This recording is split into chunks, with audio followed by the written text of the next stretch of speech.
Hello everyone, how to remove formula and keep data in Excel. So let's start this my Excel and you can see I have data. So this data I'm going to share in other person without formula. So to check the formula, so in total price have a formula, simply click on the cell and you can check here in formula bar. And the second way you can press the F2 to check the formula is available or not. Okay.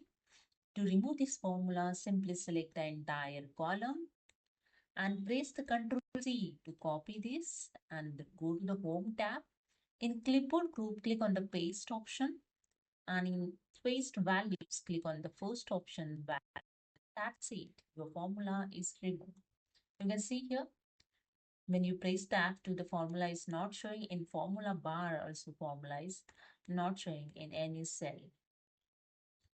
So hope you understood. If you like this video, please subscribe. Thank you so much.